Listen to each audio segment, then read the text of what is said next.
So there are some important things about neuroscience, neurochemistry that it helps to understand if you are wanting to build trust in your team and in your organization. David Rock wrote this fantastic book called Your Brain at Work. And in that book, he pulls together tons of different studies that were done on what's happening in our brain when we're triggered in one way or another. Maybe you are triggered in a negative way, maybe you're triggered in a positive way. And he pulled all of this stuff together and created this incredibly handy acronym that we can use called SCARF, which stands for status, certainty, autonomy, relatedness, and fairness. Now, I have broken down that entire model in another video. Plus, you can also just find fantastic videos from David Rock himself talking about the importance of these 5 different triggers for building trust, building relationships, and other really important aspects of being human, being in relationship, and trying to manage yourself.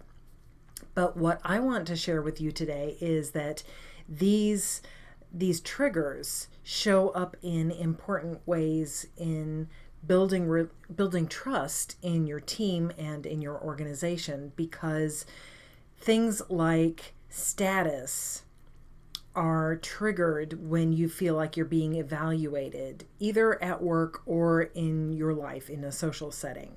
So that's why you might start to feel nervous if you are speaking in public, or if you are being called to your boss's office and you don't know exactly what the purpose is, or if you see somebody giving you side eye. Status probably is being triggered there because you want to show up as somebody admirable. You want people to think well of you. And if you think that that might not happen, then we start to feel triggered about that. If we feel rejected, or if we feel like, you're measuring somebody else and you're measuring me by 2 different standards and I'm getting the short end of the stick, then we're going to feel triggered about that. And that's going to destroy trust. Certainly, the establishment of trust to begin with is a big part of it too, because if I trust you and I know that you're evaluating me, but I trust you, then it's going to be a lot easier for me to receive whatever feedback you have for me. So it goes both ways, whether I already trust you or whether this evaluation is going to affect my ability to trust you. Those feed each other. Certainly dealing with ambiguity or uncertainty, as we have been doing so much for the last year and a half especially, but it goes back. My goodness. I mean, we feel like we have experienced so much uncertainty for the last year and a half because it's been astronomical in comparison to what it was before. But even before that, we would have said, oh my goodness, yes, the world is so uncertain. And finally, if you are in a situation where you're under pressure, but you have to be delivering results, that can be really challenging, really difficult, and it's hard to trust in that environment. That kind of environment actually contributes to a lack of trust. So if you are in a position where you are able to affect whether or not any of those variables are happening, then you can also have an impact on whether or not people are able to trust. If you can reduce these triggers for your team, then what you'll be able to do is reduce those cortisol levels and wind up with happier, healthier, more relaxed, and more productive team members. It's important for you as the leader to be sharing appreciation every day. Tell people what it is that they're doing right. Let them know that you see them and that you appreciate what they are doing. It's also important for you to be creating opportunities for folks to connect with each other, to build those relationships. and make sure that nobody's getting left out. Be on the lookout for those folks that might be a little bit shyer, might be a little bit more withdrawn, and find ways to bring them back in, find ways to help them to feel like they belong with the team if you want to create that sense of trust. It's also important that you be fair and equitable.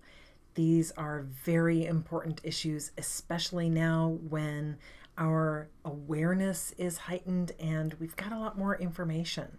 So if you aren't sure about what fair treatment or equitable treatment is for your people, and those are two different things, it's a good idea just to have some conversations. The next time you have a meeting with your folks, let them know that you're very interested in hearing from them about what they feel like is fair treatment or equitable treatment, what they feel is unfair treatment or inequitable treatment. Don't ask them necessarily to pipe up in the meeting because that may not feel safe for them, but ask them again in a one-on-one and really listen.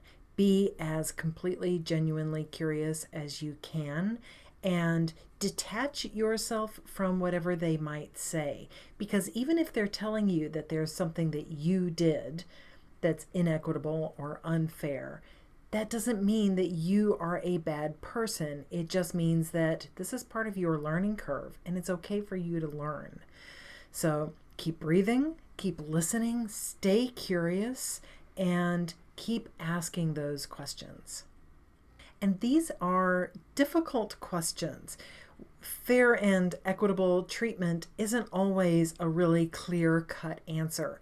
So even if somebody brings to you a situation that they feel is unfair or inequitable, it may not be very clear to you what needs to be done. Even if they feel like they know what's clear, it may not be clear to you, and that's okay.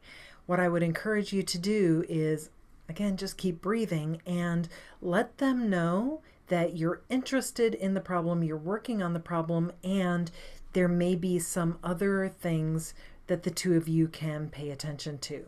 Because this goes now to the question of control. What do you have control over? What did they have control over? And there may be a lot of issues that you don't really have a lot of control over. For instance, they may feel it's unfair that somebody else gets time off, that they don't get time off. But then there's disability questions, there's FMLA questions, and it may not feel like there's a clear-cut answer. So what you can do is look for what can you do, what can you control, and what can your employee or whoever it is that's bringing this issue to you, what can they control? Because one of the things that David Rock and the scientists he learned from, one of the things they discovered is that when we put our attention on the things that we can't control, things actually get worse because we get lost in the weeds. But if you pay attention to the things that you can control, the things you can influence, then you're much more able to feel like you have some agency, which gives you a sense of power in the situation, and that actually helps you to make changes that make a difference. You may not be able to change those source issues, but you can find some other things that you do have some control and agency around. Finally, everyone these days is in a situation where they're having to do more with less. You probably have too much on your plate. The people who work for you very likely have too much responsibility of their own. And what all of you can do, any of you can do, is really look for those places where you can make a difference with the time that you have, with the resources that you have, and make the most of what you've got. And otherwise, be compassionate. Be compassionate for yourself for not being able to do everything that you wish you could do, and be compassionate with the people who are reporting to you. The worst thing you could do is to become a taskmaster, cracking the whip. Instead, you will get a lot further just by recognizing that they are doing the best that they can. Help them to maybe find other ways of doing things, maybe find other ways of being more productive. maybe figure out which of their responsibilities is the higher return on investment of time and energy. And you're going to need to do that for yourself as well. But the environment in which that kind of higher level problem solving can happen is an environment in which you're not amping up the stress, but rather bringing down the stress. If you can bring down the stress, bring down those cortisol levels, everybody's going to be able to be a better problem solver, including yourself. All right, thanks so much for tuning in and for paying attention to these really important and challenging issues. I wish you the very best. And if there's anything that you would like to work on in terms of becoming more effective yourself, I would love for you to be a part of the upcoming workshop on mastering the motives within. This is a workshop where we work on those barrier habits that sometimes actually make things worse. And yet it can be difficult to change some of those habits because they seem really entrenched, and it's not always easy to figure out, what am I supposed to do with this habit that's so entrenched, that doesn't seem to want to budge? I'm somehow not able to find the motivation within to change this. This workshop will really help you to find that way forward in spite of these incredible challenges. But I thank you so much for tuning in. I look forward to seeing you at an upcoming Lunch and Learn. See you then.